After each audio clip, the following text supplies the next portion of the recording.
Hey, it's been a while. Finally, I could get some time and mood to make a new review. Boyfriend on Demand, a new Jisoo and Sungkook drama on Netflix, came out on March 6, 2026. So this drama is a rom-com. After a real while, I found a rom-com this amusing. I don't remember the last time I enjoyed a rom-com. Yeah, I watched Crushology 101, but that kinda got on the average scale after the first 2 to 3 episodes. Almost every rom-com does. The key is to show sweet and wholesome romance in a way that it doesn't get too mushy or average and annoying. Doesn't make you feel just the same again, you know? I'm also the type of girl who doesn't like cheesy or cliche stuff. Too much romance is hard to digest, and somehow Jisoo manages to make it look okay. Not too cringe, not too boring. Same with Newtopia. Totally enjoyed that one. Relax, I'm not putting her on a pedestal, but these types of characters kind of work good for her. I especially liked the storyline because of Seungkook. His character was that typical quiet guy for whom everything seems to go well and is popular among girls because of his nonchalant attitude. But Seungkook made the character his own. It didn't come out as cliche or corny, that oh another quiet guy. It made me go, he's just him. Just like in real life, if you encounter a guy like that, it wouldn't feel corny because that person is just that and not trying to be someone else or being pretentious. Everything gets its own touch, varying with each person. The same activity wouldn't feel the same with different people. It was like that, so it felt as if Soin-guk didn't try to copy and paste a character. He made himself turn into the character and made his own version. Which, okay, might sound like a decent job as an actor, but then again, not every own touch feels right. His one was pleasant to me. His eyes being dim wasn't cold either. It was too relaxed, just how it should be. Most of the time, the look comes across as cold, but his one was calm. Also loved the detail of Gyeongnam having a mole, which Youngil didn't. The writing was well done, really. It was brilliant. There were definitely cliche parts, but they weren't overdone. Made me realize that the amount matters as well. Like how women there did like Gyeongnam, but didn't go crazy all the time, but only at times, which was realistic too. Oftentimes, these types of plots are overly realistic in a depressive way or overly saturated and superficial, but this one had a perfect balance.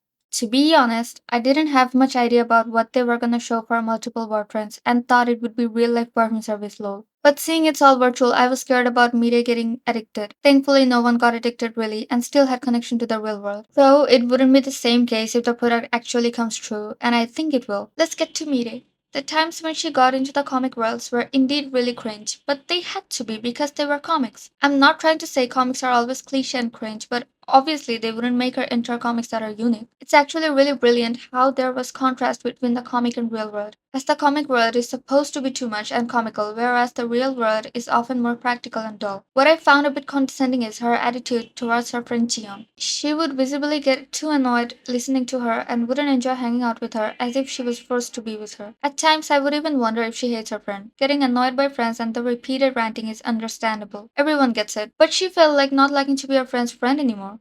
It felt as if she was an extra nuisance that she couldn't get rid of. Didn't feel like a friendly annoyance. So I don't know what it was. At times, I would get secondhand embarrassment by her actions, like this scene. 예쁘냐? She portrayed her past trauma with her ex really well though, because all the other times it's too much emphasized on how the FLs are too affected by their past that they can't lead a normal life and gets a panic attack every now and then at the slight mention of their ex. But this time it was well done. Real life effects are subtle yet visible to everyone. You don't have to feel it out every time to make it look impactful. It slowly eats out your will to be what you were before. Since it was well done in this series, it was another reason for me to like it this much. To be honest, I found the times she was in comics hard to watch, so I started to crave her real life scenes more. Then, when Gyeongnam was shown too much without any big actions, I began to realize my dude's falling for her, isn't he? This is how I love my love stories. Subtle, sweet, and goes unnoticed until the very obvious end. And in this series, it was perfectly done, I swear. It didn't come across as corny at all. Soin-guk did it so perfectly, I became a fan. Now about the writing. We all know how when breaking up, Kim Sejun inserted this thought inside her that because they both changed, the breakup happened. It kinda made her feel that changing is bad. It shaped her so badly that she even stopped dating thinking that everyone changes and every relationship will end. So what's the point of even dating? She wasn't even thinking it consciously all the time until Gyeongnam came in stirring her thoughts. But the moment he said he changed so much after liking her broke all her fear that instant. Her whole thought process was turned 180 degrees, proving how a right person is what everyone needs, and Kyungnam was the right person for her. The writing is also brilliant for this dialogue because it shifts so many emotions in her from total negative to total positive. Like there's no chuckle anymore. I was blown away by that scene. The character Gyeongnam melted me the whole time his perspective was shown. A little TMI, I wanted to capture such a subtle but wholesome love story a while ago, but was totally blind as to how to go forward. And also time was a little tight for me and the actors, so I couldn't pursue it anymore. So looking at a story like this coming together so perfectly after a while made my heart swoon. Also, he said he started to want more coincidences. I realized that is how it is. Once you notice someone and then you notice them some more times and want those moments to come more, then you realize you actually like them, not just think that you like them after seeing them once. The more I observe, the better the dialogues of Gyeongnam go in this series. I have this feeling that it's 당신이 꿈꾸던 데이트가 시작됩니다. 오늘도 설렐 준비 되셨나요? 원하는 연애가 무엇이든 현실이 되는 이곳에는 당신만을 위한 900개의 테마가 있습니다.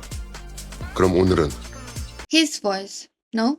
Totally loved the series. Made me feel alive after so long. Might sound a bit dragged, but yeah, sometimes something simple can make you feel better than something grand. I give this series a 7 out of 10. Bye. 많이 아프죠? 괜찮아요.